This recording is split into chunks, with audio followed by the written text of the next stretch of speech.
hacerlo. Recuerden que venían 3 ejercicios y aparte venía el cuestionario, entonces, por favor. Y bueno, abro con lo que estábamos esa ocasión. Solo para... voy a retomar un poco algunas cosas, nada más para asegurarme de que todo está correcto. Chicos, tipos de recursos.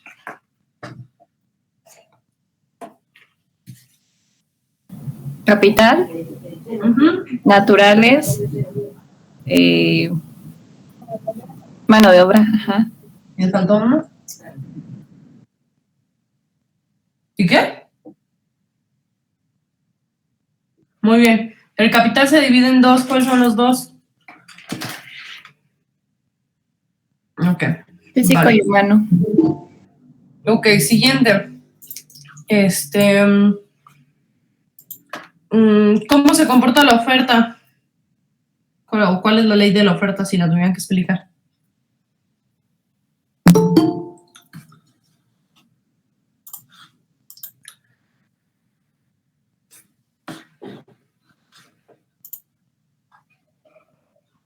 Chicos.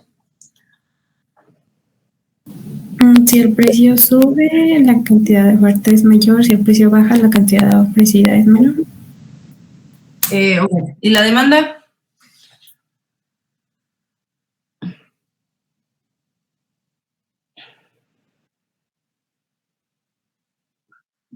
Okay. Vale. Ok. Factores que afectan a la oferta. O sea, ¿qué factores? No me digan si a la derecha, a la izquierda. O sea, solo como que si esos pasan algo, se desplaza a la izquierda o a la derecha. Más bien como, ¿cuáles son los factores que afectan a la oferta? ¿O qué variables le preocupan a la oferta? ¿Cómo se llamaban? Los productos complementarios. Ándale, esos, los complementarios. Ajá. ¿Qué más? ¿No eran los sustitutos también? Eso no tiene más que ver. Les dije ahorita de demanda o oferta, perdón. Oferta. No, entonces no afectan tanto. No, eso es en la otra, ¿no? En la demanda. Ajá, en demanda se afectan tanto sustitutos como complementarios. El nivel de me confundí. Ok, a ver, ¿qué más afecta a la oferta entonces? El nivel de tecnología. El nivel de tecnología, ¿qué más? Sí, la producción, sí, o sea, el tipo de producción o facilitar la producción, supongo. ¿Qué los más? precios de los insumos. El precio de los insumos, efectivamente. ¿Ok? Y también recuerden que así como por mera estadística, en la demanda, si hay mayor población, hay un cambio. En oferta también, si hay mayor cantidad de empresas, hay un desplazamiento también, ¿no? O si se disminuyen empresas. Eso es mera estadística, o sea, hay menos empresas que oferten cosas y hay más empresas que oferten cosas. Ok, y entonces demanda, aparte de los sustitutos y los complementarios, ¿qué más afecta? Tendencias. Tendencias, ¿qué más?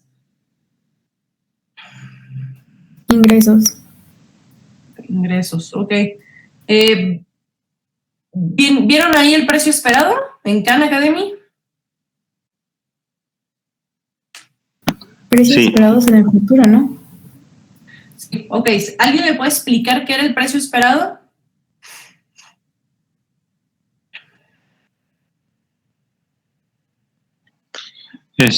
Según yo, el precio esperado era el que se daba dependiendo de el precio marginal, bueno, también el costo total marginal y no me acuerdo de otra, me falta una. Tiene que ver más con los desplazamientos, pero básicamente el precio es, por ejemplo, yo comprador estoy en cierta fecha de diciembre y sé bien que pasando todas las fechas de diciembre de festejos, en enero va a bajar el precio de las cosas. Entonces, es el precio que yo espero que baje, ¿no? O sea, ¿qué precio estoy esperando? ¿Que suba o que baje a futuro? Y lo mismo pasaría más o menos en junio, porque ya vienen los descuentos de julio. También el precio esperado en el caso no de que baje por descuento, sino de que vaya a subir, por ejemplo, que tú estés en noviembre comprando un pavo, porque sabes que en diciembre van a subir de precio. ¿Ya se acuerdan de eso de precio esperado?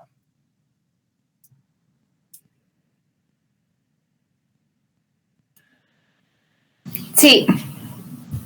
¿Seguros? No hay dudas.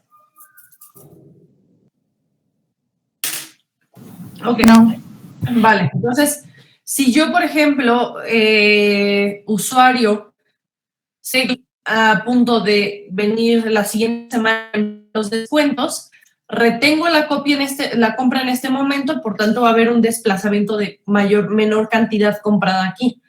Y si yo, por el contrario, sé que están a punto de subir los precios, va a haber un desplazamiento en la Q de cantidad, porque pues lo quiero comprar ahorita antes de que suba. Pero existe un comportamiento contrario en la oferta, en la cual si la oferta sabe que está a punto de venderlo un poco más caro, pues retiene la cantidad que puede vender en este momento, ¿no? Y la guarda para que esperar a que sea un momento dado. Entonces, habría movimiento en las dos curvas y, por tanto, un replanteamiento del punto de equilibrio, ¿ok? Entonces, eso hay que tenerlo como muy claro. De ahí, ¿qué es un producto complementario? Y denme un ejemplo. Por ejemplo, cuando vas a comprar hot cakes, entonces, por consecuencia, compras lechera o miel o chocolate para acompañarlo. Ok, vale, muy bien. ¿Qué es un producto sustituto y un ejemplo? Un producto sustituto. Sé que no se escucha, pero hay una compañera que está hablando ahí como muy suavecito. A ver, dime, ¿va de nuevo?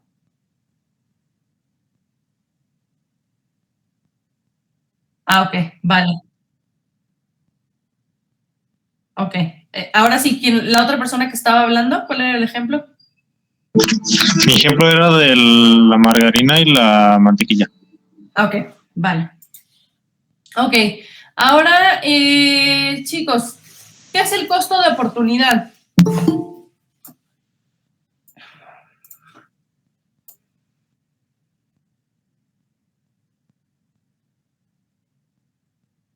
Es, por ejemplo, cuando como que sacrificas ciertas cosas por alcanzar un como bien material o como alcanzar algo. Ok, es aquello que deseas. ajá, por otra cosa. Sí. Vale, pues hasta por salir hasta por salir con alguien, pues te niegas salir con otra persona, ¿no? Hasta por ir a la playa te niegas ir no sé, al bosque. O sea, como que todas las decisiones implican una renuncia. Está lo que se llama costo-oportunidad. Y por tanto hay que tratar que todas nuestras decisiones sean mayores los beneficios que se obtienen de esas decisiones que lo que cuestan rechazar otras opciones, ¿sale? Ahora, ¿me pueden decir qué es la ventaja absoluta?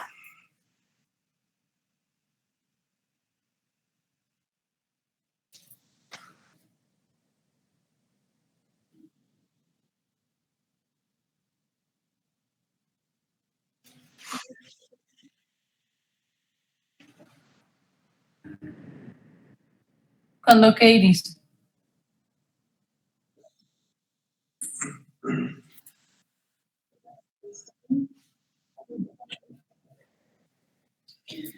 Pues no necesariamente la mejor, pero cuando eres el mejor en la producción, tal vez.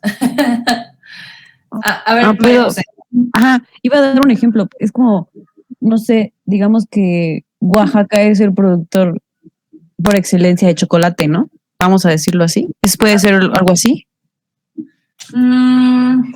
Sí, podría ser, pero es que tendrías que verlo comparado a algo. O sea, no nada más Pues como comparado, o sea, comparado obviamente con, no sé, con Querétaro, obviamente. Algo así, ¿no? Ventaja absoluta en la producción de algo, sí. Básicamente es cuando, por ejemplo,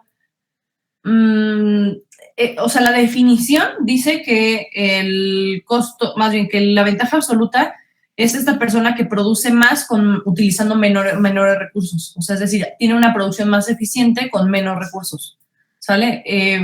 Un poco se nota cuando dos personas hacen la misma jornada laboral, pero pueden producir mayor cantidad de cosas, ¿no? Entonces, eso quiere decir que de alguna manera ocupan menos recursos para producir un poco más que el contrario, ¿no? Ok, y... ¿Dime?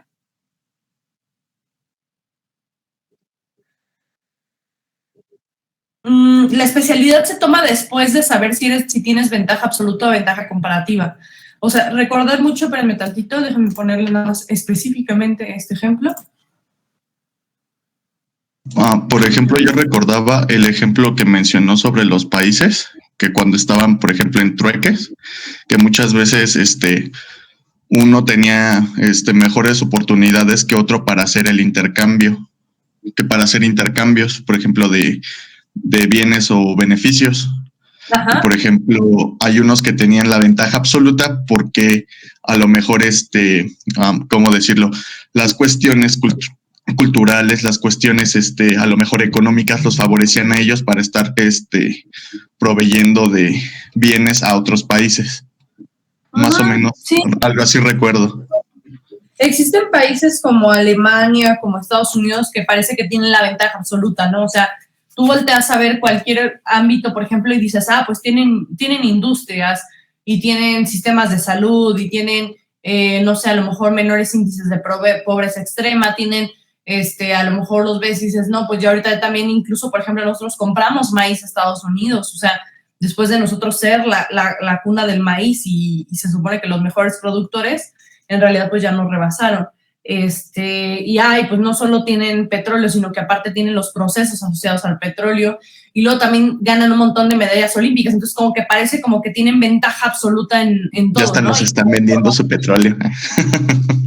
Pero lo que es importante son los huequitos de la competencia, de la ventaja comparativa. Que, o sea, creo que este es el ejemplo que puede ser más sencillo para recordar este tema, o sea, decir, Crusoe puede recoger 10 cocos o capturar un pez cada hora. O sea, tiene que decidir o hago 10 cocos o capturo un pez, ¿no? En esa hora. Viernes puede recoger, en cambio, 30 cocos, o sea, el triple que cruzó, o capturar 2 peces, que es el doble también que cruzó, cada hora. Pero la cosa aquí es recordar que la ventaja comparativa está justo en el costo de oportunidad, porque aquí, por ejemplo, para Crusoe, un pez le cuesta 10 cocos, pero para Viernes un pez le cuesta 15 cocos, es decir, está renunciando a mucho a cambio de capturar ese pez. Entonces, lo que tienen que hacer ahí es que Crusoe, que no renuncia a tantos cocos, se puede especializar en peces. Y a Viernes le va a convenir que él se especialice en peces porque para Crusoe ese pez vale 10 cocos. Si tú me pagas por lo menos 10 cocos, Crusoe va a estar contento para ese pez porque ya sabe lo que le cuestan.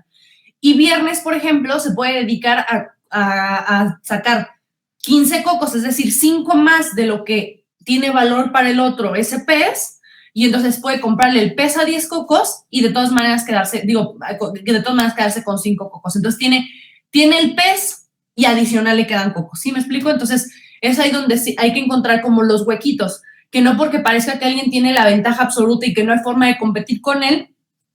Muchas veces por eso las empresas grandes, por ejemplo, una empresa como Honda, como Toyota, no quiere decir que no puedan producir sus tornillos o o ciertas piezas del coche. O sea, las pueden producir y tienen la especialidad y las formas de hacerlo, pero no les conviene a ellos distraerse de hacer coches para hacer los tornillos de los coches.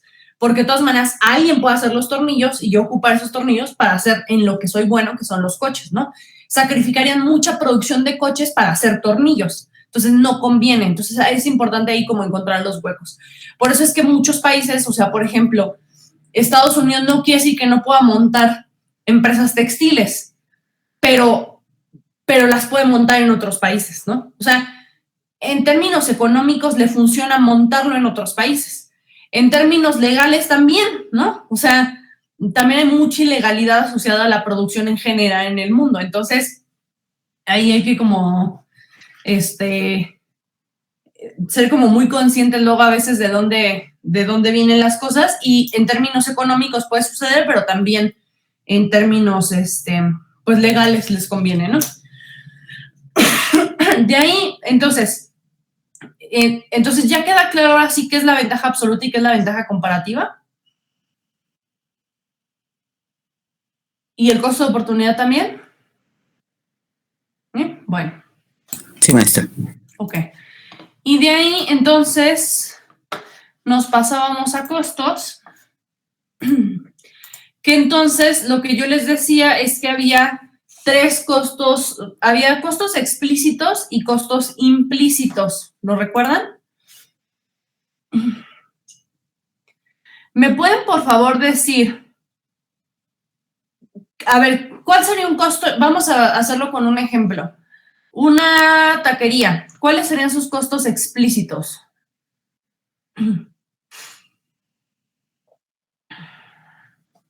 A lo mejor materia prima. Materia prima, la carne, el chorizo, las tortillas. Salarios. Salarios, ¿qué más? Pago de servicios. La renta del local. Ok, ¿vale? Entonces nos queda claro que hay una transacción financiera y por tanto se conocen como explícitos. Pero existen 3 tipos de costos implícitos. ¿Alguien me los puede explicar? Son 3.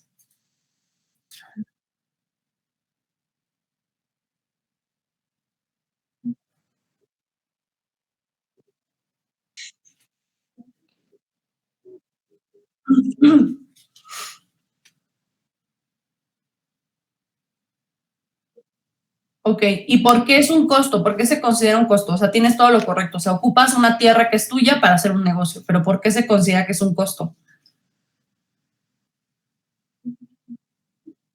Ah, sí, o sea, es un costo implícito, pero por qué costaría si es tuyo? Porque a lo mejor tú estás privando de hacer otra cosa, a lo mejor.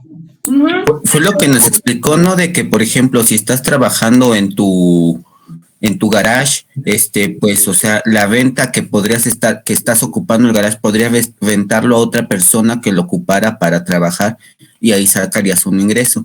Exacto, por eso se considera que es un costo. No hay una transacción porque es tu tierra, no la tienes que pagarle a nadie, pero finalmente te cuesta. O sea, sí estás renunciando a la renta que te pagaría alguien más, ¿ok? Y, ok, la siguiente, ¿a qué se refiere con owner's money?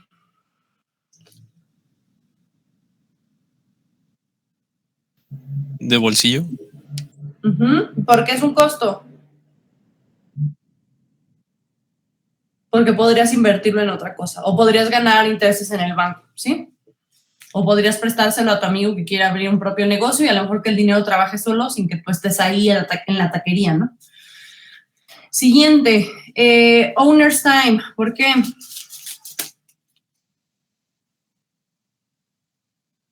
Por el tiempo que... habla Iris. ¿Qué pasó, Iris? ¿Qué? ¿Yo? Te escuchas súper suavecita. ¿Qué pasó?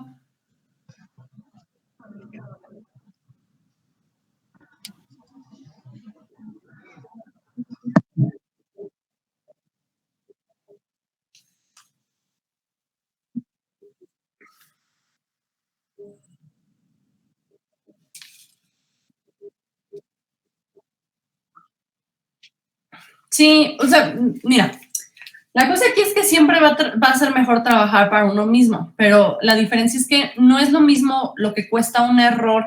O sea, a ver, primero cierro lo del costo, ¿no? O sea, tú podrías, como ocupas tiempo en este negocio, quiere decir que tú podrías ocupar ese tiempo para trabajar para otra cosa, ¿sí? Solo hay que asegurarnos que el tiempo que inviertas en este negocio sea más redituable que el tiempo que hubieras trabajado para alguien más. Ahora, en términos más cualitativos y de opinión, siempre va a ser mejor un negocio propio. O sea, y pregúntenle a cualquiera, o sea, por ejemplo, yo les puedo decir, por ejemplo, incluso por papás de alumnos, ¿no? O sea, de pronto está el papá de un alumno que es ingeniero, gana súper bien o se pueden ganar muy bien en una empresa, lo que sea, pero de pronto de la nada los corren, ¿sale? O sea, y en cambio, por ejemplo, tengo papás de alumnos que tienen un negocio de barbacoa, un negocio de no sé qué, y pues hay veces que va bien, hay veces que va mal, hay veces que pues siempre hay temporada de vacas flacas, pero de alguna manera, pues no deja de ser tu negocio, ¿sabes? Y se mantiene, ¿no? Se mantiene. Y si ese dinero, por ejemplo, por ejemplo, no se vende la barbacoa ese día, pues sí, se van a hartar de comer barbacoa toda la semana, pero no se pierde, ¿no? O sea, entonces, vamos, que la cuestión aquí es que hemos estado acostumbrados por el tipo de país, y aparte por estar tan cercano a Estados Unidos, que estamos acostumbrados a alabar grados y no conocimientos. Y ese es un grave problema, porque, por ejemplo, si tú te vas a un país como Dinamarca, un lavaplatos puede ganar lo mismo que un ingeniero, una persona que arregla llantas puede ganar lo mismo que otra persona, y a ellos no les cuesta trabajo, no van así como con la talacha, ¿no? de la llanta, y es como de, no, pues yo soy un doctor, o yo soy no sé qué, ¿no? Entonces, como, ¿por qué vas a ganar lo mismo que yo? No, eso sería un argumento muy mexicano, ¿eh? Pero la cosa aquí es que la persona te puede preguntar, pues entonces tú, doctor, señor ingeniero, lo que sea, arregla tus propias llantas, ¿no? O sea, me estás pagando a mí por lo que yo sé hacer que tú no sabes hacer, ¿no? Entiendo que hay mucho sacrificio detrás de los estudios, pero también hay mucho sacrificio detrás del aprendizaje de un oficio, detrás del aprendizaje de algo, ¿no? Y tenemos que acostumbrar también como sociedad como a reestructurar esas cosas, ¿no? Ahora, esa es una opinión muy personal, ¿vale? Pero a lo que yo voy es que un negocio propio también te puede facilitar muchas otras cosas. Solo se trata de que más bien lo que sea que decidas hacer lo hagas con gusto y sea algo que de verdad te reditúe para aquello que quieres obtener. Hay gente, y eso lo vamos a ver cuando veamos comportamiento organizacional, hay gente que le mueve el reconocimiento, ¿no? O sea, por ejemplo, les puedo hablar personalmente. Yo soy una persona que en lo que trabajo me identifico con ello, o sea, me define de alguna manera. O sea, Elizabeth, yo cuando explico quién soy, que eso es una cosa bien difícil de hacer, yo les puedo decir que una de las cosas que me define es la labor que hago en la universidad. Y si no estoy satisfecha con mi trabajo, como que siento que hay algo que no termina de cerrar en yo, mi persona. Pero hay gente que un trabajo da lo mismo que sea el derecho o el izquierdo, simple y sencillamente es una manera de obtener un recurso para hacer las cosas que sí los identifica a ellos, ¿no? O que sí los define, y el trabajo no. Entonces es importante saber como qué motiva a las personas, porque dependiendo de eso, pues pasan muchas cosas, ¿no? Entonces, bueno, es como cierro la parte de negocios para justamente un poco hablar de eso. No quiere decir que cuando uno dice aquí, ay, es que es mejor que trabajes para alguien más, no, depende. Es mejor que los errores graves sucedan en otras empresas que ya están establecidas, que a venir a experimentar por primera vez un negocio propio. Por ejemplo, que ustedes terminando la carrera, sin nunca haber trabajado en un hospital, sin nunca haber estado no sé dónde, digan, ya voy a hacer una empresa de mantenimiento de equipo médico. Grave error, porque los errores ahí les van a costar a ustedes. En cambio, si trabajan en un hospital, esas empresas o esas organizaciones ya pueden absorber grandes errores de otras personas y aprendes ahí. Y después de un tiempo puedes estructurar tu propio negocio de mantenimiento de equipo médico, ¿sale? Eso es muy diferente. Segundo, no quiere decir que porque en un inicio, si tú trabajas 8 horas en la empresa de alguien más, ganes 20, y si trabajas en tu propia empresa, pues si te va bien, a veces 6, a veces 5, un mes no llegó trabajo y así puedes andar. Pero eso tampoco es para siempre. Los negocios tardan en madurar, tardan en generar confianza, tardan en que sigan adelante, ¿no? O sea, justo esta semana titulé a una chica de biomédica que ya se animaron a hacer una empresa entre 5 compañeros. Y todos tienen su propio trabajo, ¿eh? O sea, todos tienen un trabajo aparte, pero armaron esa empresa. Y lo que hicieron fue tener diferentes horarios de trabajo. O sea, hay quien trabaja en la tarde, hay quien trabaja en la noche, hay quien trabaja el fin de semana y hay quien y entonces lo que hacen es que cuando les llega la chamba, la estructuran según quien puede. En algún momento ese negocio, si siguen bien y se siguen llevando bien y no se pelean, porque eso es también importante, ese negocio puede madurar lo suficiente para decir, ok, ya podemos renunciar a nuestros trabajos porque esta empresa ya se solventa por sí sola. Pero mientras tanto está bien que como están, o sea, va a tardar tiempo, pero va a funcionar, ¿sale? La razón de saber que estos costos explícitos suceden es que mucha gente dice, pues es que yo no estoy pagando renta, es que es mi propio dinero, es que es mi tiempo, pues no le estoy pagando el sueldo a nadie más por eso, y entonces parece que no les cuesta. Pero es importante saber que sí cuesta para que sepas a los que estás renunciando, para asegurarte de que tu negocio tenga la mayor salud financiera posible, ¿sale? Y bueno, me paso al que sigue, que era lo de los costos hundidos. ¿Alguien recuerda qué eran los costos hundidos?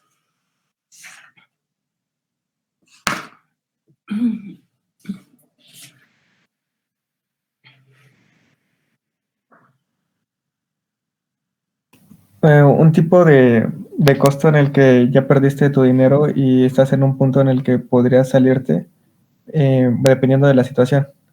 Sí, pero eso requiere como un análisis más extenso. Ok, entonces es un costo que ya pagaste, ¿no? O sea, que ya se perdió, ¿vale? Y que por tanto no debería ser tomado no debería ser tomado en cuenta para tomar decisiones futuras, aunque parezca redundante, pero no debería ser tomado en cuenta para decisiones futuras.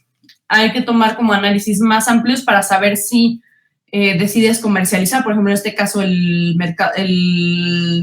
medicamento del hongo o pues mejor no, porque vas a perder más dinero, ¿no? ¿Queda claro eso? ¿O hay alguna duda respecto a los costos hundidos? Disculpe, maestra, ¿este del costo hundido también es lo mismo que costo amortizado?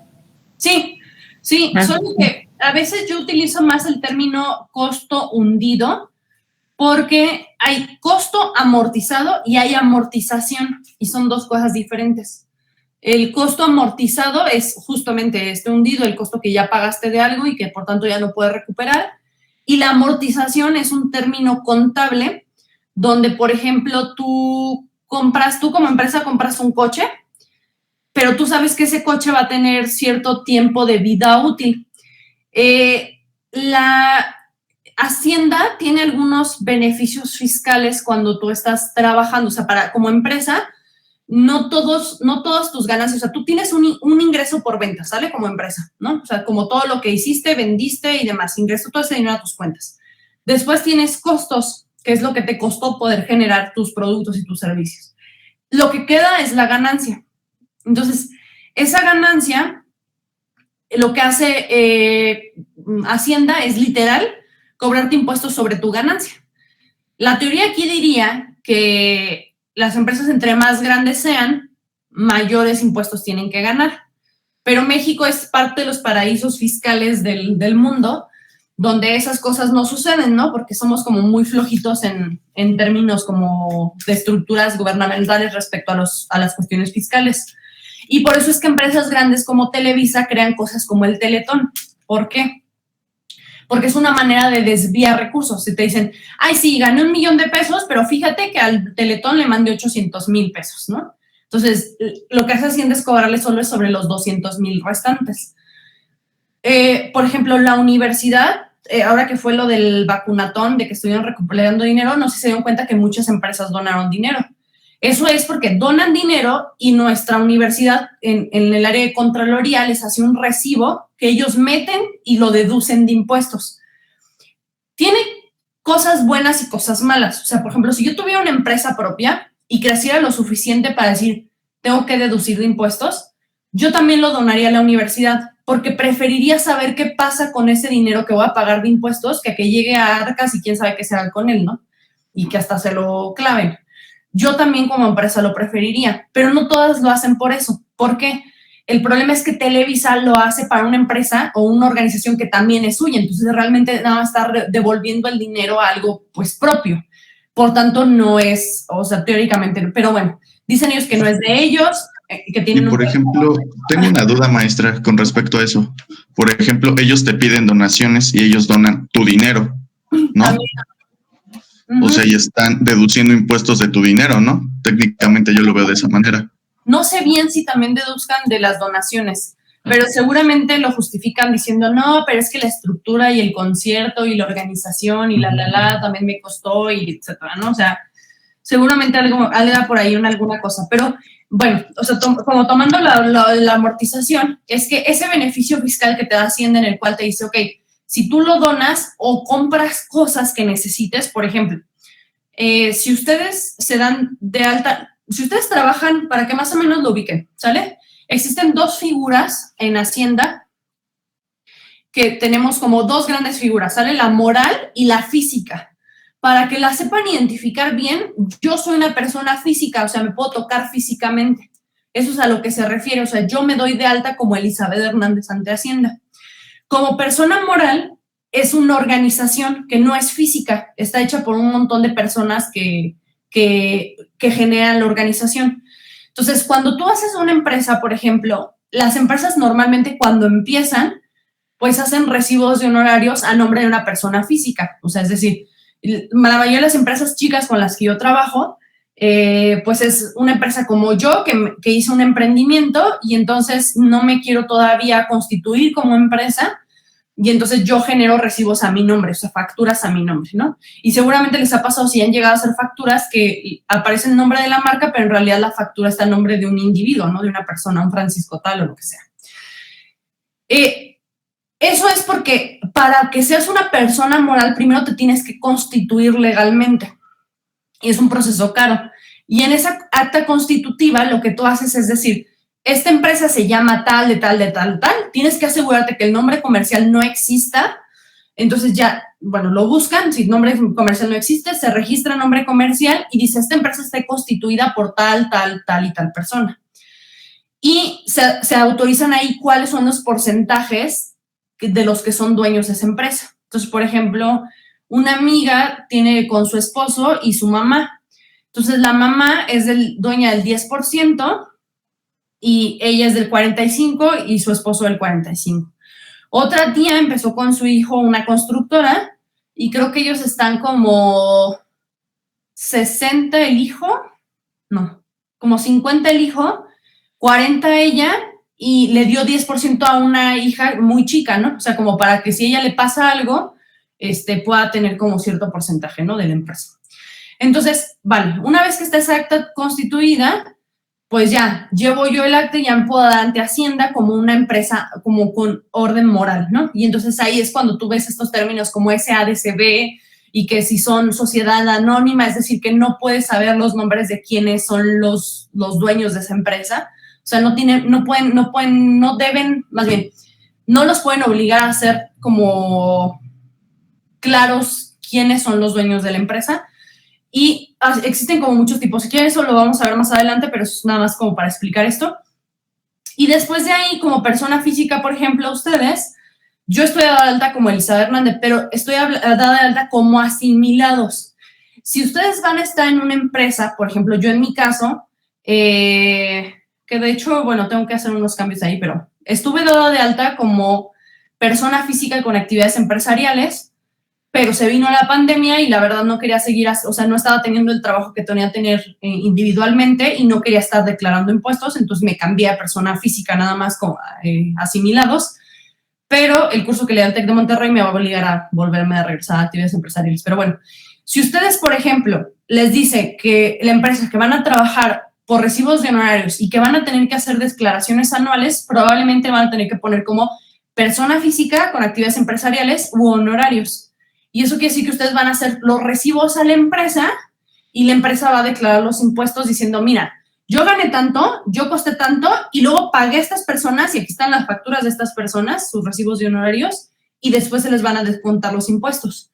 Si ustedes están dados de alta como asimilados, o sea, cuando les digan una empresa, yo te voy a pagar no sé qué y el departamento de contabilidad va a pagar tus impuestos, entonces se tienen que ir a Hacienda a darse de alta por asimilados. Eso quiere decir que ustedes no tienen que declarar, o sea, no tienen la obligación de declarar porque teóricamente esto lo está haciendo por ustedes. Pero a veces conviene. ¿Cuándo conviene? Cuando estás sacando, por ejemplo, un coche, cuando ya pagas varios servicios y aparte si estás sacando una casa. Porque entonces tú le puedes decir a Hacienda, sí, yo sé que mi empresa está pagando esto de impuestos cada mes, pero fíjate que estoy pagando un coche, aquí están los recibos, estoy pagando una casa, aquí están los recibos y pago estos y estos servicios. Y hay gente que incluso les devuelven impuestos al final del año, ¿no? Si lo hacen adecuadamente. Pero ahí sí, o sea, conviene ya cuando lleguen esos momentos hacer como consultas cada cierto tiempo con un contador para ver si les conviene un esquema o el otro, ¿no? Entonces, bueno,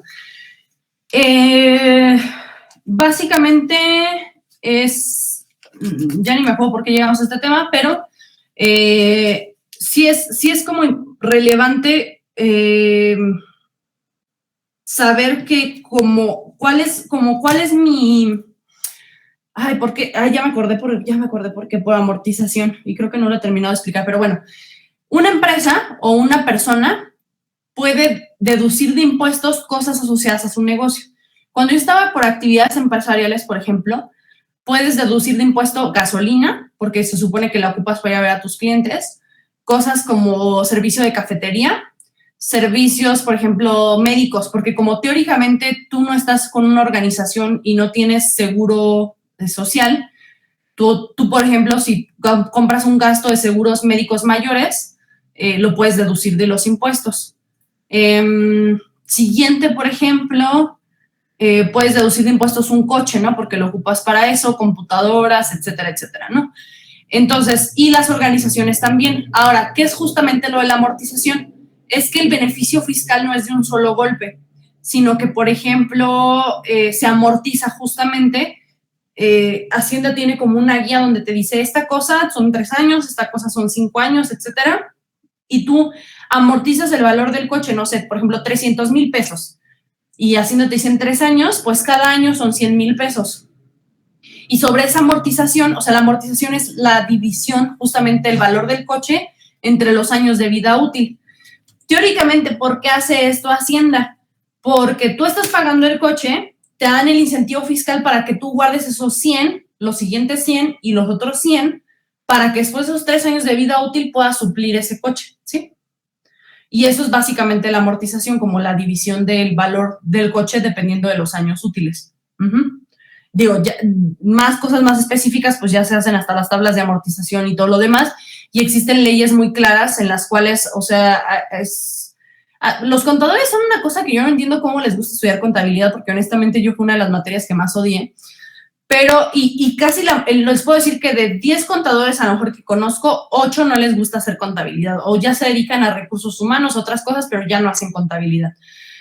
Porque tienen que estar todo el tiempo como sabiendo cuáles son las nuevas normativas, o sea, porque estas cosas cambian, o sea, hay que estar actualizado para saber si se puede amortizar, no se puede amortizar, que si eso ya tiene beneficio fiscal, que si no lo tiene, que si estás de este lado tienes estas obligaciones, que si te das de alta por esto tienes otros tipos de obligaciones y así nos vamos, ¿no? Entonces, bueno.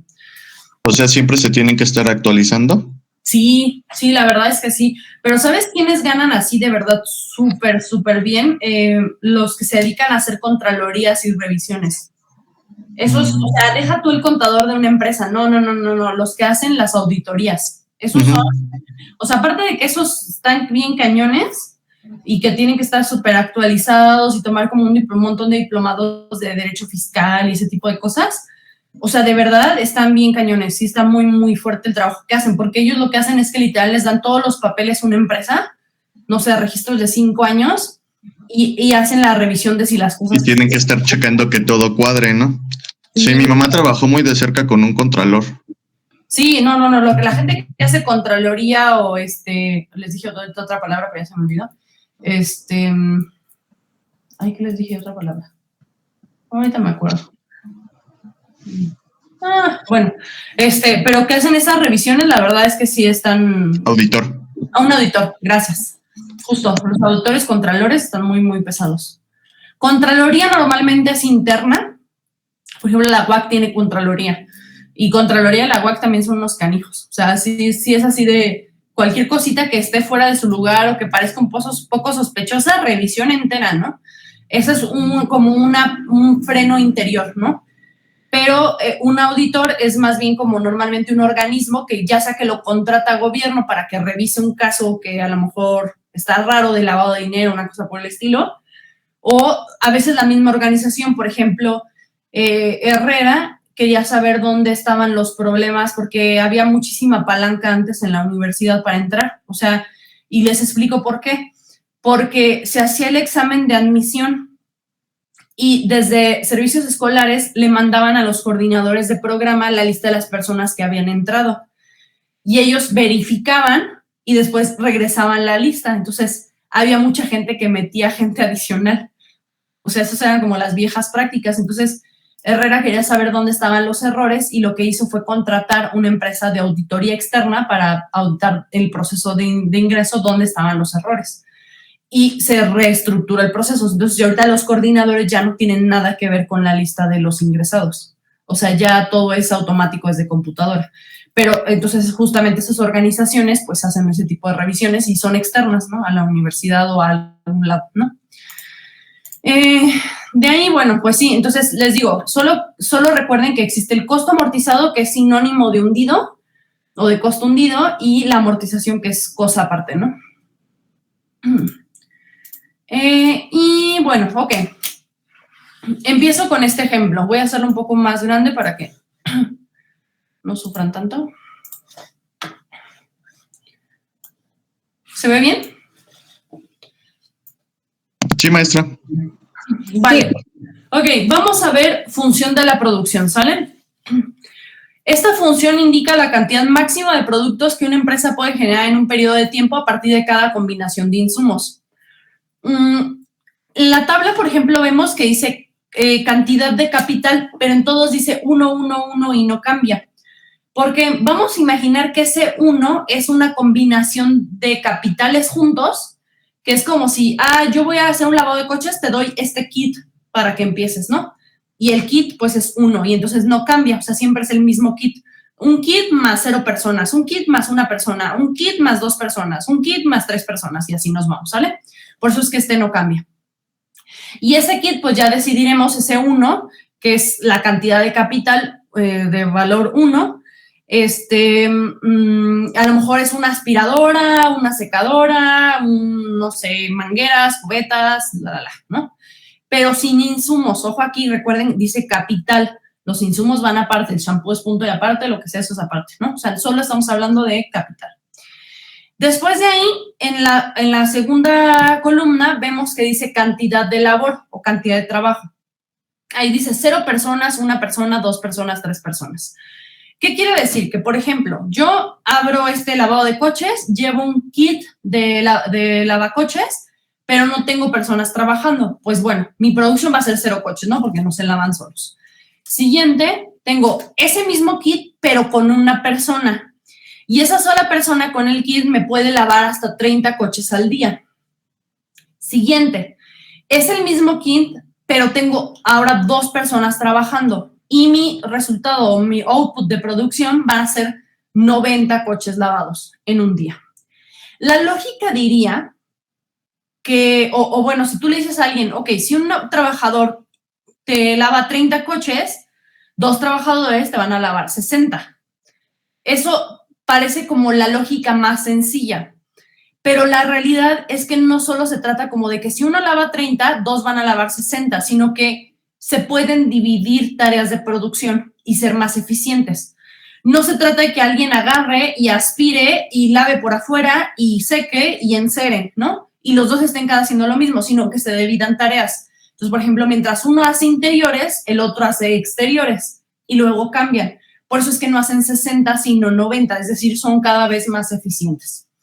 Y así vamos nosotros teniendo que si son 3 trabajadores, son 130, si son 4 trabajadores, son 155, si son 5 trabajadores, son 172 coches, si son 6 trabajadores, son 185, ¿sale? Me paso a lo que sigue. Para poder hablar ya de cosas específicas es necesario hablar de qué es un corto plazo y qué es un largo plazo. Dice, corto plazo, al menos en economía, es cualquier tiempo durante el cual por lo menos uno de los insumos de la empresa no puede variarse. ¿Eso qué quiere decir? Este de aquí no varió, sigue siendo el mismo kit, no estoy variando ningún insumo ni ningún capital. Largo plazo, tiempo lo bastante largo como para que una empresa varíe ya todos sus insumos, es decir, se dé cuenta de que necesita más secadoras o más Kärchers o más lo que sea, ¿sale? Y ahora sí, insumo fijo o costo fijo y insumo variable o costo variable. Es muy importante que identifiquen la diferencia. El costo fijo o insumo fijo es aquel que tienes que pagar sin importar cuánto produzcas. Entonces, por ejemplo, si tú rentas un local, ese local tiene agua, luz, que dependiendo de tu negocio pueden variar o pueden ser estables, ¿no? Pueden ser que cada mes siempre pagues lo mismo. Pero si, por ejemplo, tú tienes un negocio en el cual haces soldadura, pues obviamente la electricidad va a cambiar dependiendo de la producción, ¿no? Si soldas más cosas, pues vas a gastar más luz, ¿no? Si tienes una lavandería, pues entre más coches laves o más ropa laves, pues vas a tener mayor cantidad de agua gastada, ¿no? Pero entonces el insumo fijo es aquel que tú tienes que pagar sin importar que vendas 0 o vendas 1000. O sea, es algo que tienes que pagar. Por ejemplo, la renta del local. No es como que tú vas con el dueño del local y le dices, sí, híjole, es que ahora no lave nada de coches y pues no te va a pagar la renta. O sea, pues no. Entonces, ¿qué quiere decir? Que entre tú más eficiente y mayor producción, o sea, más productivo seas, pues tus costos fijos promedio van a bajar, ¿no? O sea, es decir, tengo una cantidad, pero no es lo mismo dividirla entre 5 coches lavados que esa misma cantidad dividirla entre 100 coches lavados, ¿sale? Vale más la pena lavar 100 coches. Y el insumo variable o el costo variable, porque es como si el insumo variable cambia, el costo variable cambia, ¿no? O sea, si se gasta más, se gasta más. Entonces, por ejemplo, ahí sería cosas como jabón. O sea, si yo tengo una taquería, pues un costo variable a lo mejor sería la materia prima, las servilletas. No Los precios van fluctuando al paso del tiempo, ¿no? Que nunca se mantienen así como constantes. Sí. Y por eso a lo mejor es que, tengo que subir los tacos o tengo que subir el precio de la lavada porque ya me subió el agua, me subió tal cosa, ¿no? Más o menos así. Sí, porque fluctúan los precios, pero también porque no es lo mismo lo que gastas por ejemplo, en limones si vendes 10 tacos que si vendes 100.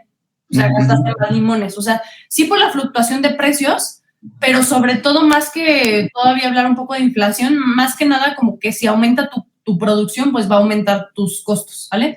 Okay, sí. Los fijos son los que no dependen de tu producción y los variables son los que dependen de la producción, ¿sale? ¿Claro? ¿En los insumos fijos se toman en cuenta los salarios? Depende. Fíjate que es bien interesante porque normalmente la gente así tiende a decir costos fijos, rentas, servicios, salarios. Pero eso es porque lo piensan, no sé por qué, pero cuando tomas clases con gente, por ejemplo, de la Facultad de Conta, como que lo piensan desde los negocios como de oficina, a lo mejor por su tipo de negocios. Y pues sí, o sea, una oficina no cambia si hay 5 personas, si hay 25 en términos de agua y de tal, o sea, no hay tanta variación. Pero, por ejemplo, insisto, si tú tienes un negocio, por ejemplo, una lavandería, pues claro que cambia. Si tienes uno de soldadura, cambia. O sea, si tienes uno de corte con arco, cambia. Si tienes, no sé, o sea, cambia.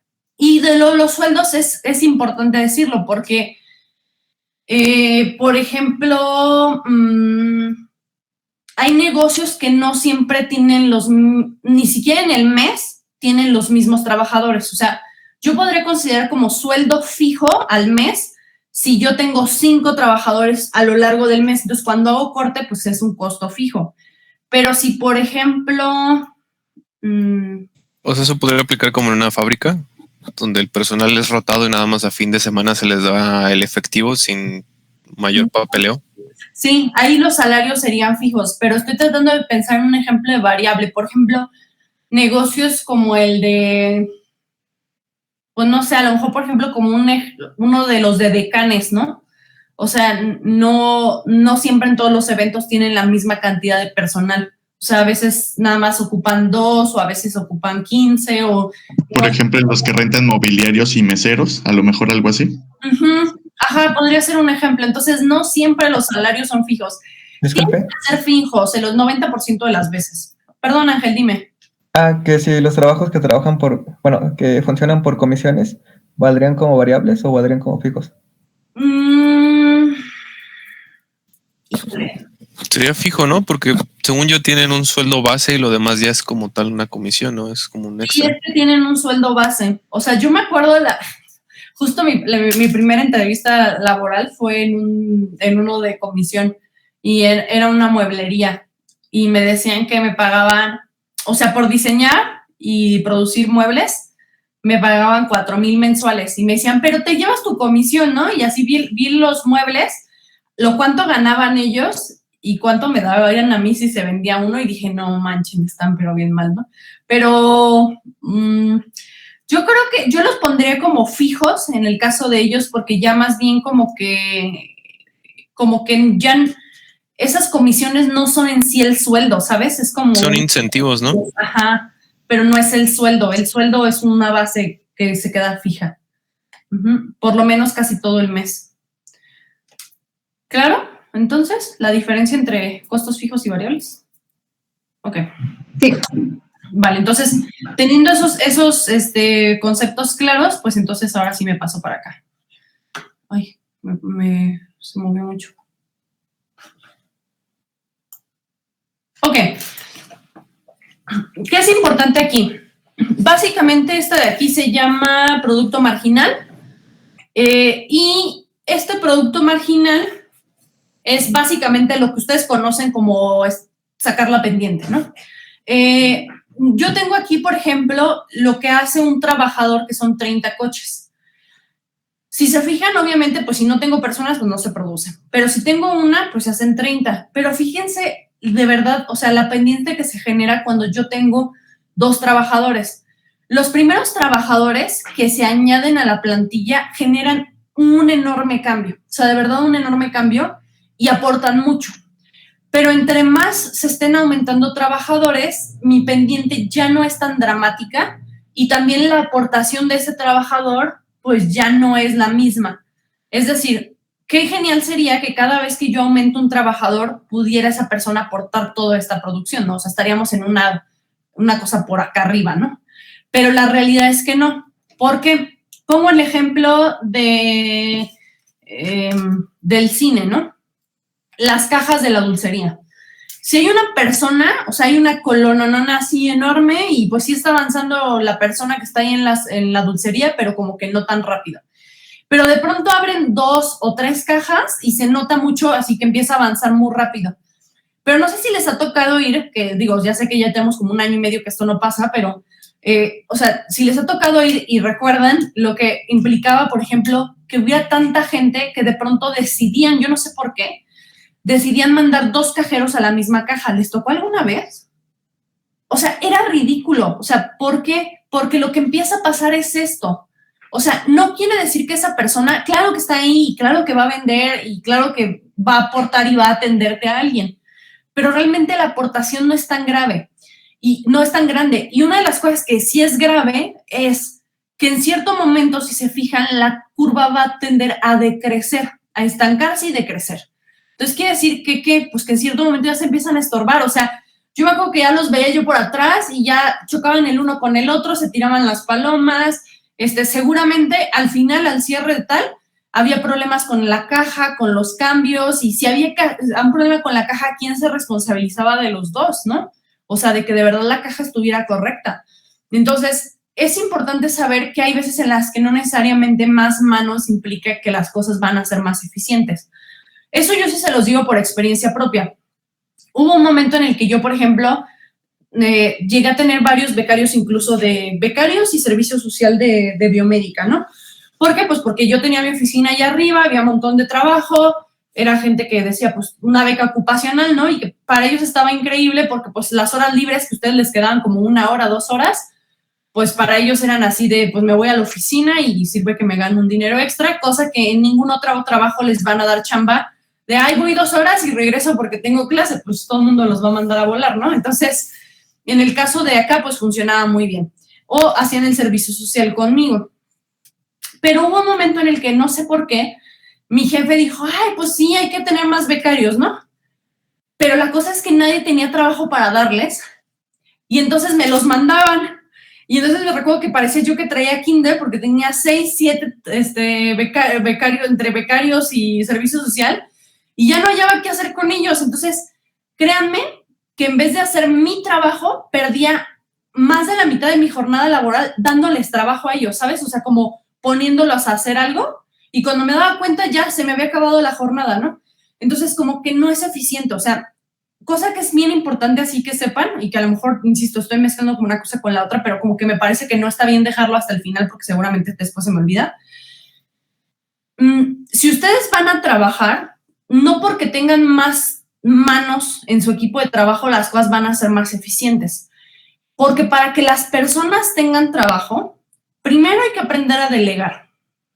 Y aprender a delegar, sé que parecerá una tontería, porque también hay gente que delega demasiado, es decir, que no hacen nada y que esperan que todos se los hagan por ellos.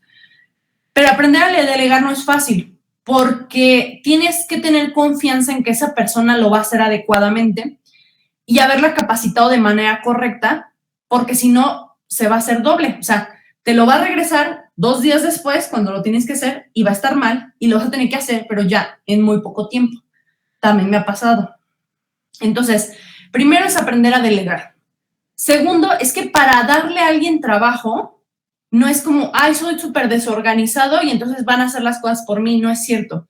Si tú como jefe no estás organizado, no va a funcionar. O sea, primero tienes que estar organizado tú para saber qué va a hacer qué, cuándo y qué puedes de verdad darle a alguien y qué tienes que hacer tú. Entonces, cuando a mí, o sea, mi jefe se emocionó y le dijo que sí a todo mundo y yo andaba con el kinder y decía, no manches, es que de verdad, o sea, ¿qué hago con todos ellos? Porque están ahí, Eli, ¿en qué más te ayudo? Eli, ¿en qué más te ayudo? ¿No? Y yo agradecía así un montón como el nivel de ñoñez de ellos, porque otra persona hubiera salido y decidido, pues ni estoy haciendo nada, pues me hago aquí guaje, ¿no? Pero la verdad es que no.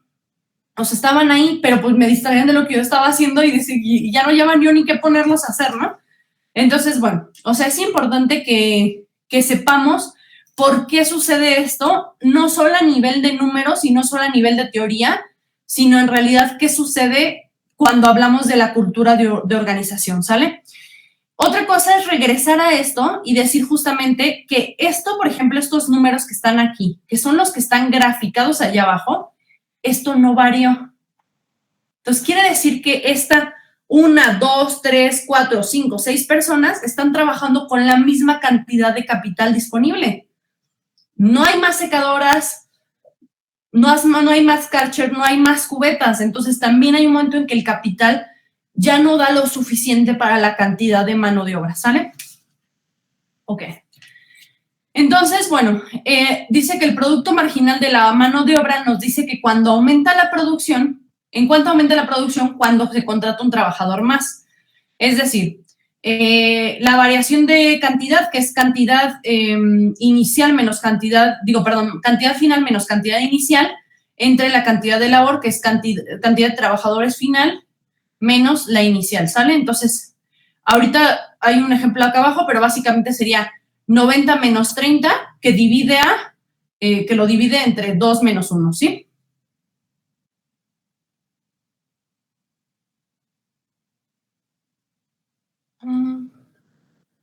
Ok, y bueno, esta es una ley, básicamente, o sea, ya está comprobada, ya queda clara y no hay forma de negarla.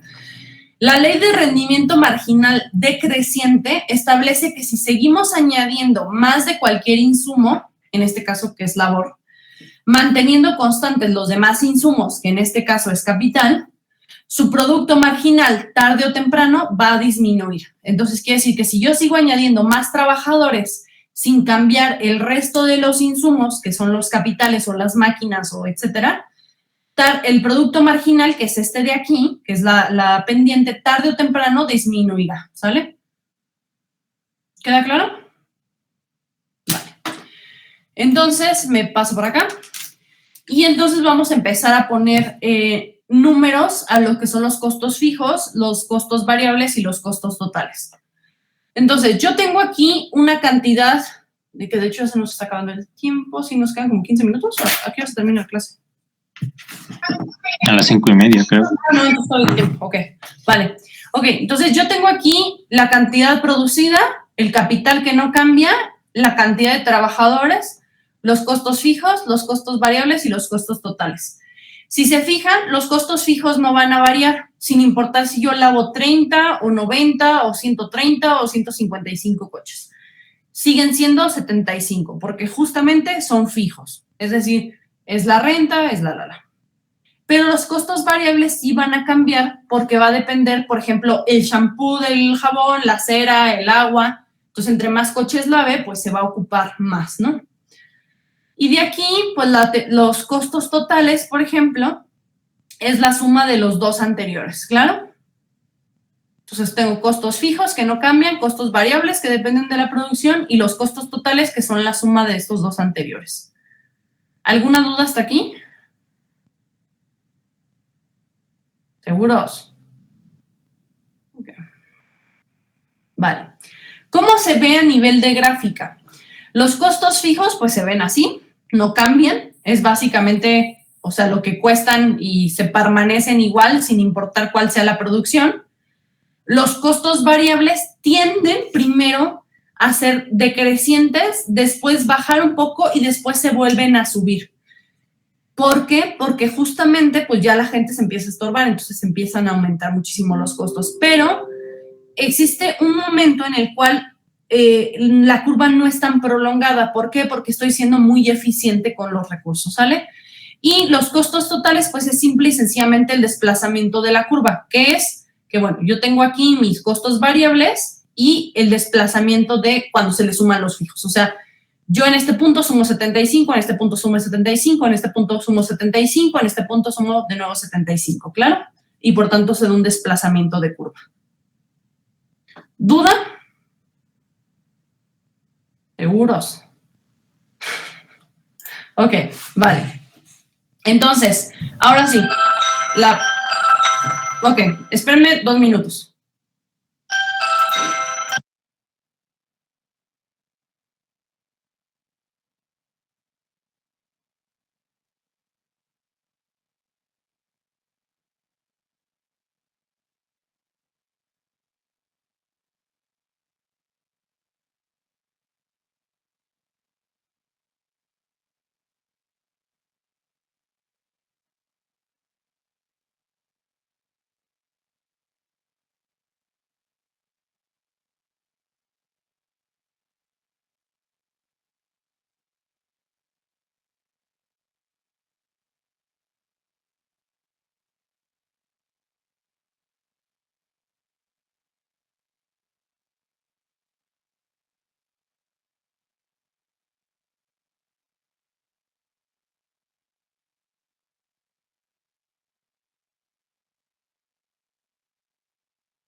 Listos.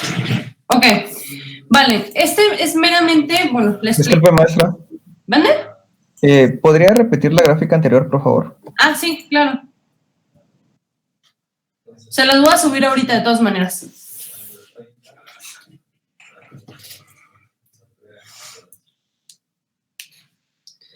Maestra, pero ¿podría explicar en qué consiste? Es que no lo entendí muy bien.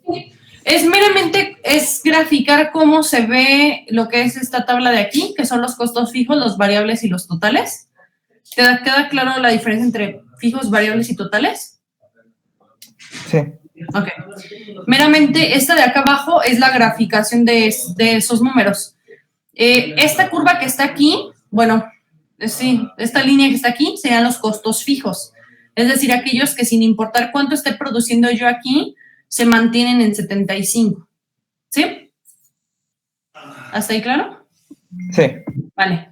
Los costos variables pues van a variar dependiendo de la producción. O sea, habría que ver cuánto, por ejemplo, cuánto cuesta 30, cuánto cuestan 90, cuánto cuesta lavar 130 coches, cuánto cuesta lavar 155 coches y así, ¿no? Y se genera la curva. Y la de la curva de los costos totales es idéntica a la de los costos variables, meramente desplazada. ¿Pero por qué desplazada? Porque los costos totales es la suma de las dos anteriores, es decir, los variables más los fijos. Y entonces lo que hace es, el desplazamiento aquí es meramente los 75. O sea, yo sumo en este punto más 75, en este punto más 75, en este punto más 75, en este punto más 75. Y por eso, aunque es idéntica en forma, tiene un desplazamiento porque ya tiene aumentado los 75 de los costos fijos. ¿Sí? Sí, ya mucho mejor. ¿Claro? ¿O hay alguna duda todavía? Los 75 que dice que se le sumen es de la flechita, ¿va? De donde está el... De estos de aquí. Ah, ya. ¿Sí? O sea, no es que siempre sean 75, es que en el ejemplo específico los costos fijos equivalen a 75. ¿Okay? Sí. Y justamente por eso lo que dice aquí la gráfica es que esta proporción de aquí es la misma que esta de acá, que lo separo, ¿sale? ¿Claro? ¿Ahora sí, Ángel? Sí, muchas gracias. Vale, órale pues. ¿Seguros? Es que ya sé que de pronto hablo muy rápido, así que perdón. Ok. Bueno, hasta el momento nosotros hemos visto la primera parte de la tabla, donde yo tengo, por ejemplo, una cantidad de capital. Vuelvo a repetir por si a alguien todavía no le quedó claro. Cantidad de capital no varía porque es como si fuera un conjunto de cosas de capital instalado, siendo una unidad, y esa unidad no cambia. O sea, yo no estoy dando 2 unidades de esas cosas ni 3, o sea, estoy dando un kit de cosas y no lo varío, o sea, es decir, se queda así completo ese capital.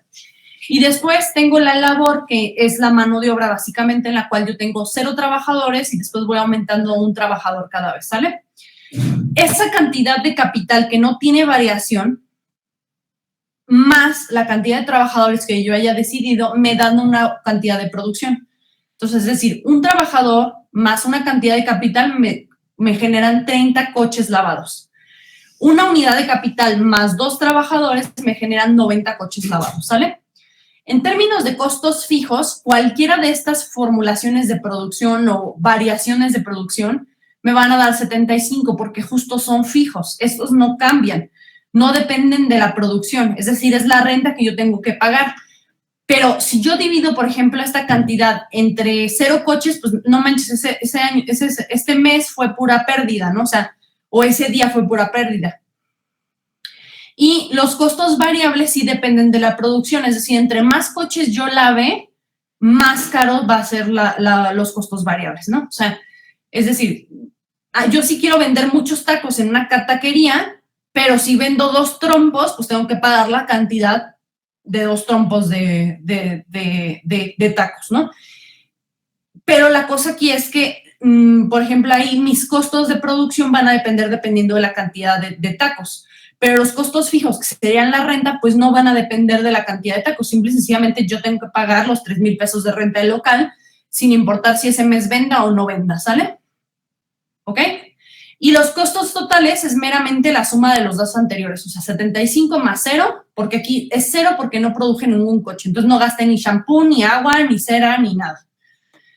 Y aquí serían 75 más los 60, que me da 135, ¿sale? ¿Hasta aquí de la tabla todo correcto? ¿No hay ninguna duda?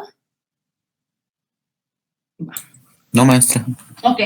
Ahora les pido que no le hagan caso ahorita a la columna número 7, que son los costos marginales.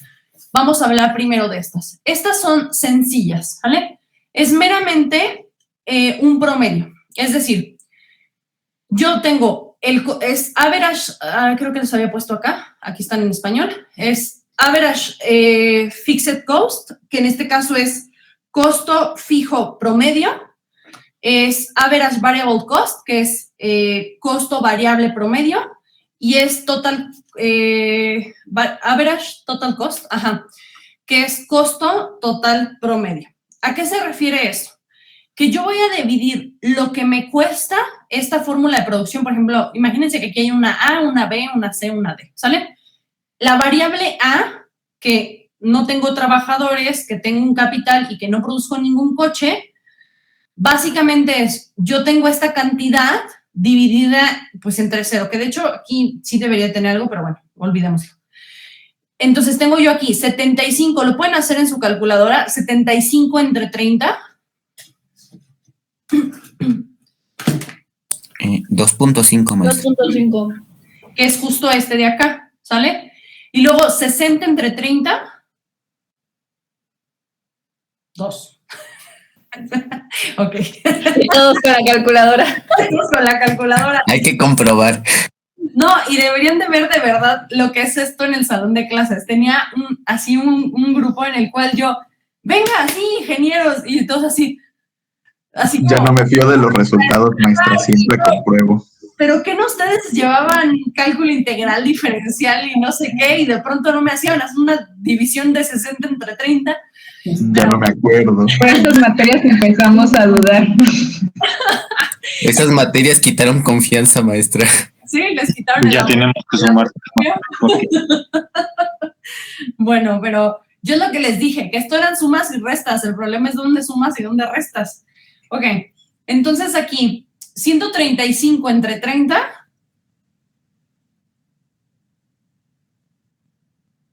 $4.5. Ok, sale. Ahora, aquí nada más les dije, entre este. Pero ¿qué significa? Yo quiero saber cuánto en promedio, por ejemplo, si compro tanto de carne y vendo 10 hamburguesas, ¿cuánto costó cada hamburguesa en términos de carne? O sea, es decir, ¿por qué es importante? Creo que por acá tengo el ejemplo. Por ejemplo, justo con las hamburguesas. Dice, costo total promedio, es decir, todos mis costos totales, es decir, todo lo que gasté entre la cantidad de hamburguesas que vendí. Ese resultado me va a dar el valor que cuesta normalmente producir una hamburguesa.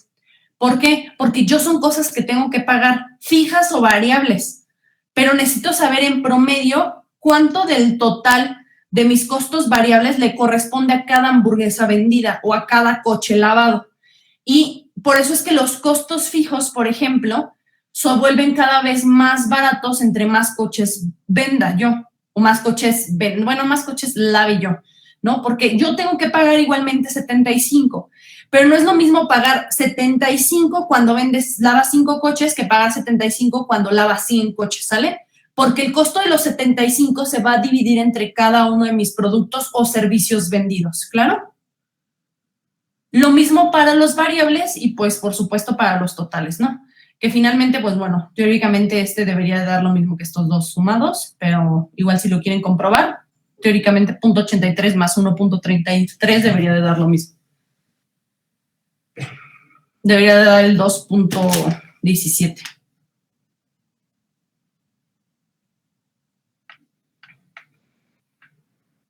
¿Sí? ¿No lo comprobaron? Da 2.16, maestro. Sí, 16. Yo creo que hubo pérdida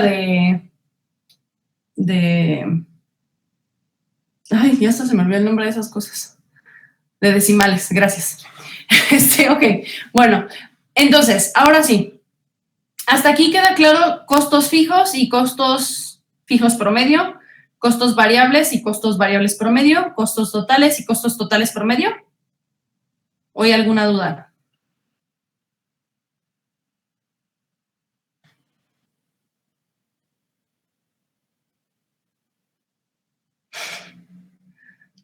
¿Seguros? Sí, maestra, creo que no. Bueno, ok. Ahora sí me voy por los... a ver, déjame ver si lo tengo escrito en algún lado mejor, de manera mejor. Bueno. Ok. El costo marginal es el que yo les había dicho que era la diferencia entre uno y otro, entre el otro. Entonces, creo que tengo uno que se explica mejor, pero, a ver, déjenme ver si aquí... No, creo que lo tengo mejor explicado abajo. Ok, ahorita regreso. Ok, costo marginal es el costo de producir una unidad adicional. Cuando hay poca gente, hay capacidad instalada desaprovechada. Por lo tanto, una capacidad adicional de trabajo aumenta mucho. Explico. Dice, cuando hay poca gente, hay capacidad instalada desaprovechada, ¿no? Por ejemplo, la dulcería del cine.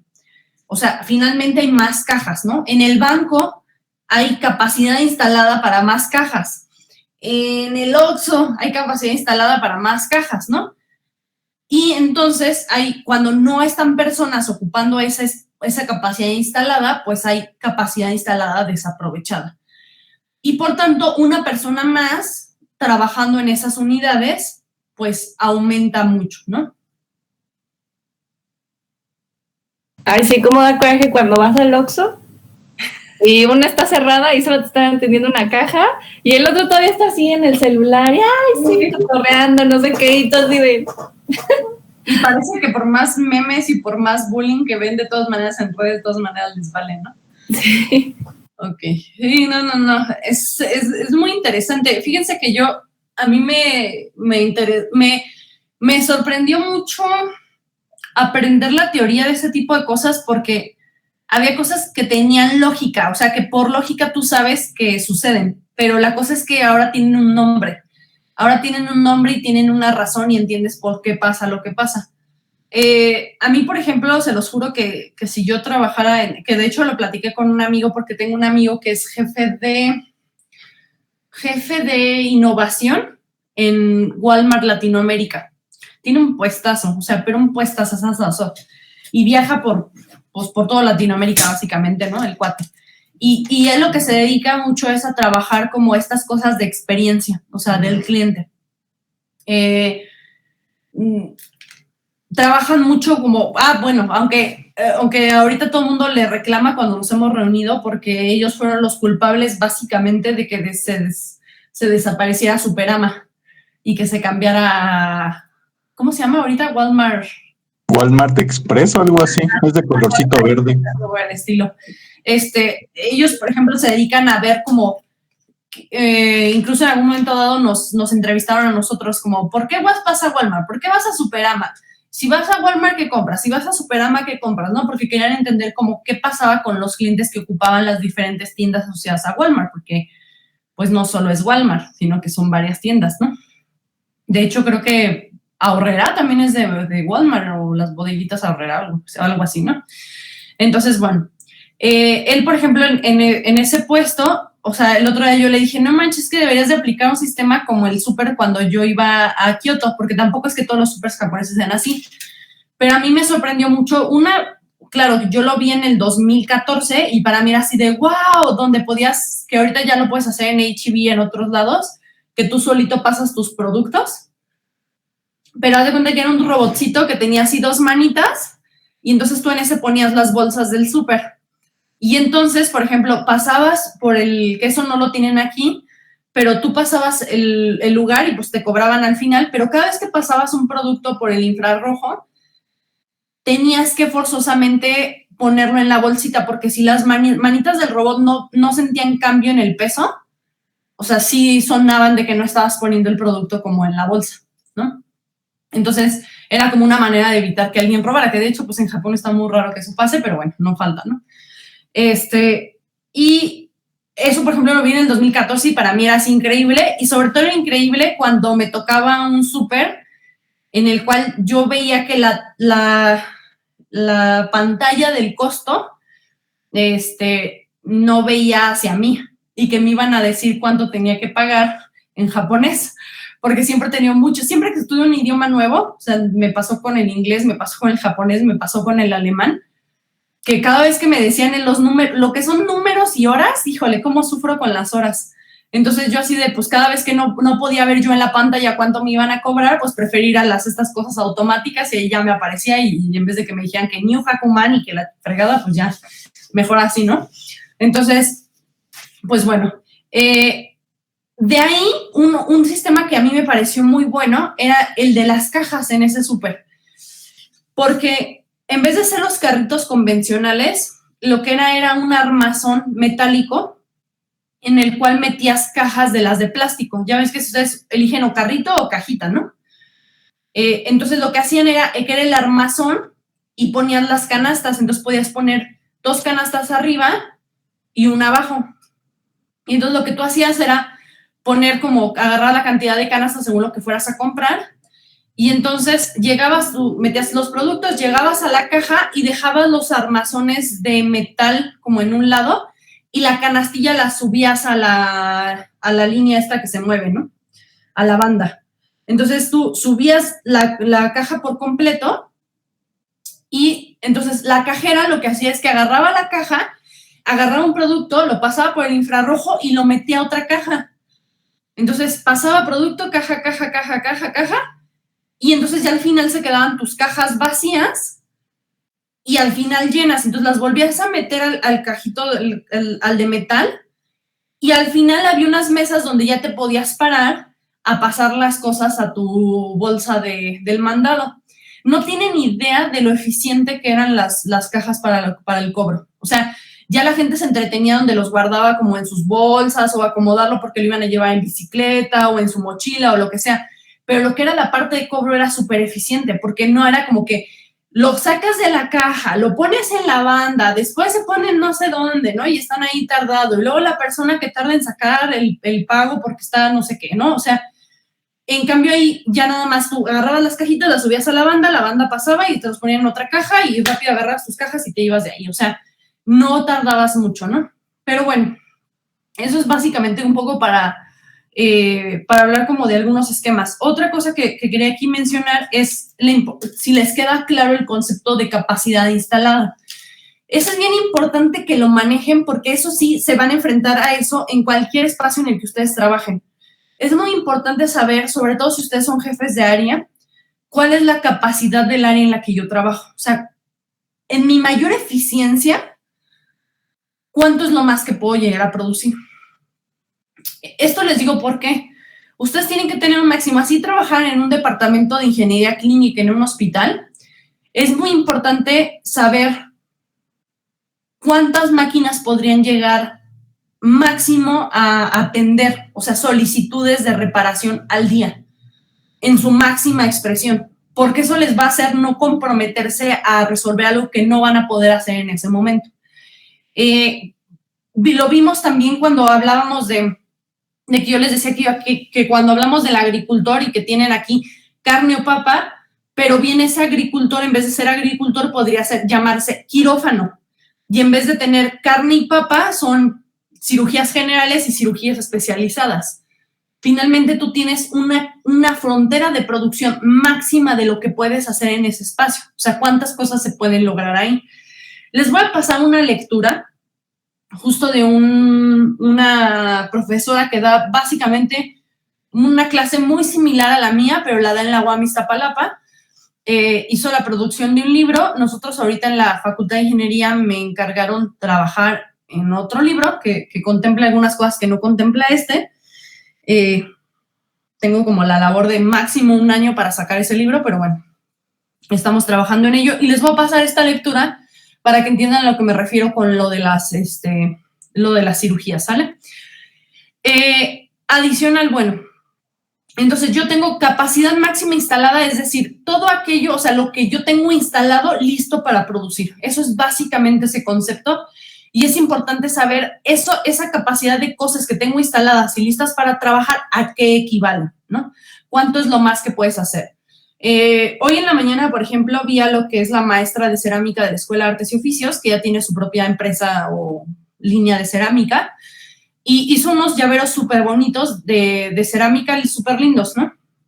Entonces los tenía así como los llaveritos, y de pronto me dijo, no, es que ya los tengo que llevar hoy, ¿no? Y yo, pues, ¿a dónde ya? O sea, ¿los vas a entregar? Y me dijo, no, es que es la primera vez que tengo que contratar a alguien porque ya la verdad no los pude hacer yo, ¿no? Y entonces yo le dije, pero pues sí podrías hacerlos tú. Y me dijo, sí, Eli, pero es que la verdad, armarlos lo puede hacer cualquiera. Y si yo perdía mi día en armarlos, pues dejaba de hacer lo mío, que es en realidad lo que yo soy especialista, que es la cerámica. Entonces, ese es un ejemplo en el cual se empiezan a mezclar los temas que hemos visto, en los cuales, por ejemplo, no conviene que si tú eres especialista en cerámica, pierdas tu tiempo en armar algo que le puedes pagar a una señora por hacerlo, porque a lo mejor tú en esas horas puedes ser capaz de producir más en lo que eres especialista, y eso tiene que ver con interdependencia y especialización, ¿no? Pero adicional también saber cuánto es lo máximo que puedes llegar a producir y cuál es tu capacidad máxima instalada, para que también no tomes más pedidos de los que son, o de los que tú puedes lograr, ¿no? Y si vas a tomar más pedidos de lo que puedes lograr, tú tienes que asegurar que a lo mejor va a tener que cambiar el capital. Todo este ejemplo que nosotros hemos visto aquí es sin cambio de capital, ¿no? Entonces, si yo quiero que aquí, por ejemplo, esta producción marginal decreciente que está tendiendo a decrecer, que no es lo mismo, por ejemplo, aquí de 90 a, o sea, de 30 a 90 fueron 60, ¿no? Pero ya de 90 a 130 ya son 40. Entonces, quiere decir que esa persona adicional ya no está significando la diferencia de 60 coches, sino de solo 40, y así nos vamos a ir yendo. Si tú no quieres que eso pase, por ejemplo, tienes que generar nuevos esquemas de trabajo en los cuales va a ser necesario o aumentar el capital o cambiar la organización de tu maquinaria, ¿no? Que a lo mejor si están en horizontal los pongas en vertical, o a lo mejor simple y sencillamente comprar una máquina nueva y con eso se desarrolla, o adicional, puede que no solo una máquina más no te lo resuelva, a lo mejor necesitas abrir una segunda tienda, ¿no? por ejemplo, ejemplos que tenemos en Querétaro, Chilos. O sea, Chilos fue un negocio de mariscos que estaba a la orilla de la carretera, literal, o sea, como uno de aluminio, y de pronto ya tenían un local. Pero de pronto ese local ya no se daba abasto, entonces tuvieron que abrir una segunda tienda, ¿no? Y de pronto ya el restaurante, y así puede ir. Entonces, quiere decir que a veces yo solo es una cosa de reorganizar a mi personal para no tener estas cuestiones decrecientes. A veces es aumentar maquinaria o insumos o lo que sea. A veces solo es una cuestión de reorganizar la misma maquinaria que tengo. O, por ejemplo, lo que hacen algunas empresas, meter turno nocturno, ¿no? O sea, ya trabajo en la mañana, en la noche, ahora también meto un turno en la tarde de producción para que la misma máquina esté al 100%. Pero hay que tomar ahí en consideración cosas como los mantenimientos preventivos y correctivos, ¿no? Que tiene que haber, porque no es lo mismo que una máquina trabaje de 9 a 8 de la noche que trabaje los 3 turnos enteros, ¿no? Sin descanso. Y la otra, necesaria a lo mejor meter segundos puntos de venta o sucursales, ¿sale? ¿Hasta aquí queda claro? Vale. Y ya el último con el que yo termino es el costo marginal. El costo marginal, El costo marginal es básicamente la diferencia entre costos totales, que serían estos de aquí, el costo final menos el costo total final menos costo total inicial, divididos entre la diferencia de producción, que sería producción final menos producción inicial. Es decir, yo estoy analizando la variable, digamos que está la variable C con respecto a la B, ¿sale? Entonces, háganlo por favor en su calculadora, sería 195 menos 135 dividido entre 90 menos 30.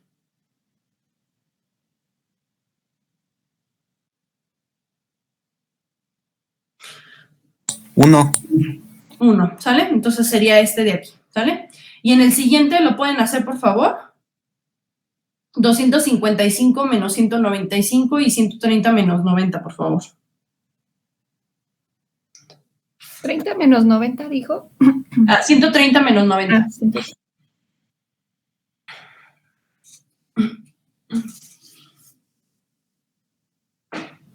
20.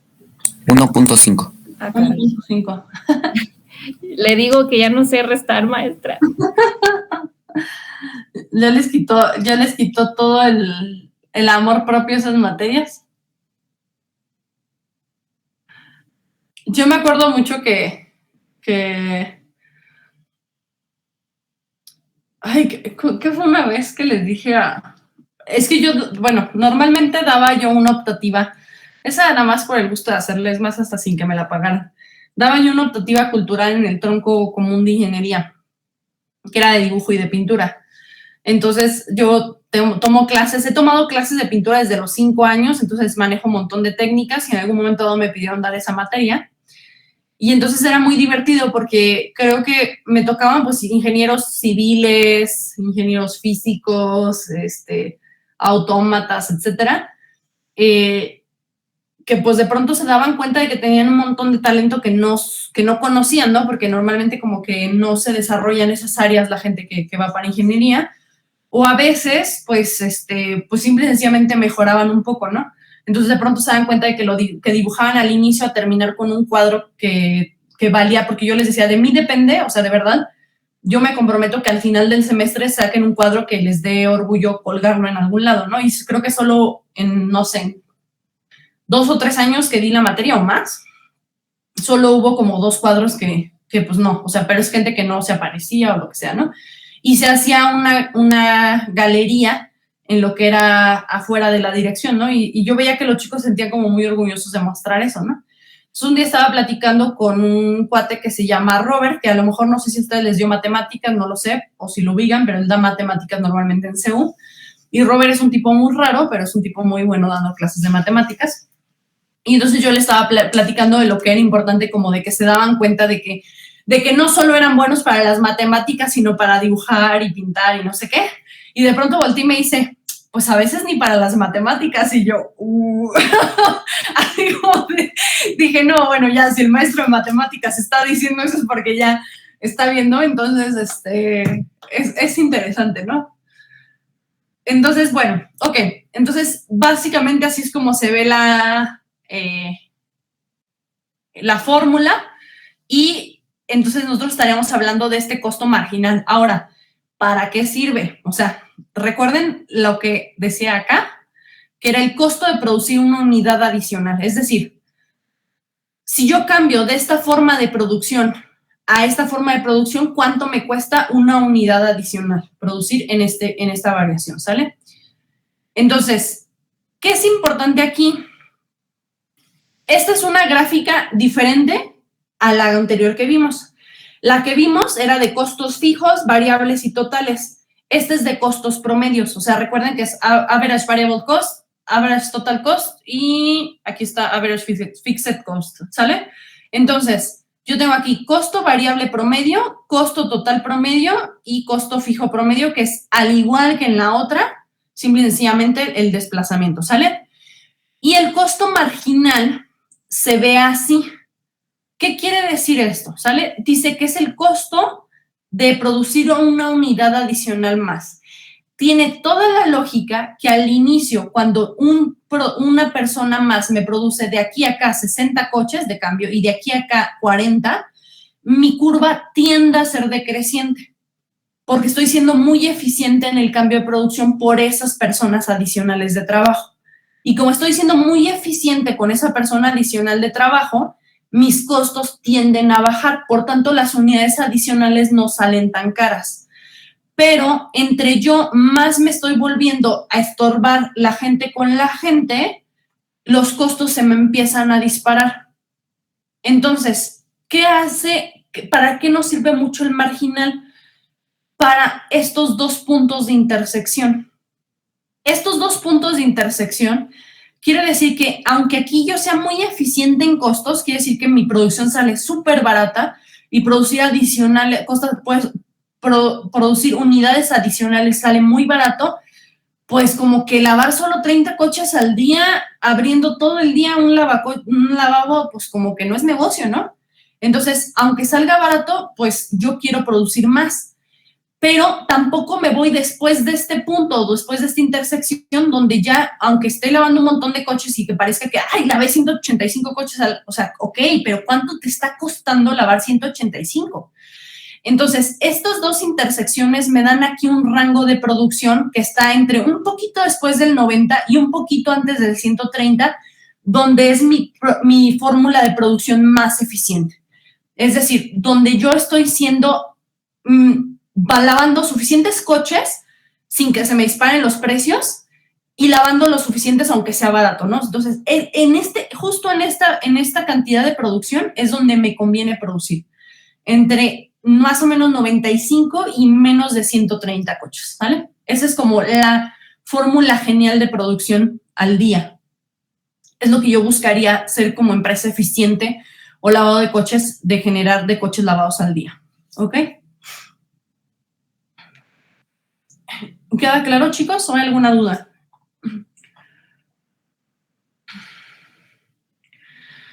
Solo para aumentar sus pesadillas, pues bueno, o sea, hay fórmulas de producción que ya se ven así, empresas que ya tienen muy claras cuál es la formulación de la producción así y que simple y sencillamente le ponen valor a las cosas y que pueden sacar rápidamente cuáles son los cambios de producción, ¿no? O sea, hay empresas que esto ya lo tienen bastante claro y para quien sea amante de las matemáticas, que yo honestamente no lo soy, es este tipo de cosas, ¿no? Pues les pongo el ejemplo simplemente para que vean que existe, pues es ya ese nivel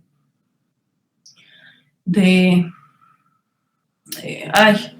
funciones de producción, ¿sale? Ok, ¿alguna duda hasta aquí?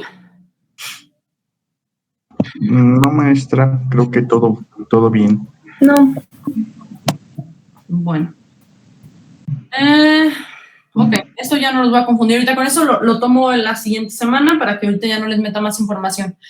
Entonces, lo que vieron el día martes lo retomo la siguiente vez que nos veamos. Todavía no sé la siguiente semana si es el miércoles o el viernes. Les pido una disculpa si no soy capaz siempre de tenerlo con antelación, pero, por ejemplo, si yo veo que el viernes les puedo dar la clase como bien, pues prefiero darle ese día, o sea, y ya el viernes sea sincrónico. Entonces, discúlpenme si les tengo que avisar con poco tiempo, pero yo prefiero dar la clase bien, o sea, que sepa que voy a tener internet bien y que se va a escuchar y que o sea, dar la clase a medias, ¿no? Entonces, prefiero 1000 veces salir corriendo de la oficina como venía hoy, que literal venía comiendo en el coche, para llegar y dar la clase, y sé que prefiero 2 horas bien eficientes que todo lo demás, ¿no? Entonces, les aviso, si no, pues ya saben que les dejo su actividad y ya no pasa nada, pero todavía no sé si voy a dar más bien clase el miércoles o clase el viernes. Pero la siguiente vez que nos veamos, yo retomo lo que vimos y lo que les voy a encargar para esto es un ejercicio, ¿sale? Relacionado con esto para que termine de quedar claro, ¿vale? Vale, pues. Ok, maestra. Sí, maestra, está bien. Gracias, maestra. Buen día. Gracias, ¿Me puede permitir unos momentos para hablar? Ah, sí, claro, Ángel, quédate al final, no pasa nada. El resto, Gracias, maestra, hasta luego. nos vemos, chicos. Buen fin. Gracias, Maestra, bonito fin. Gracias, maestra. Buen día. Buen día.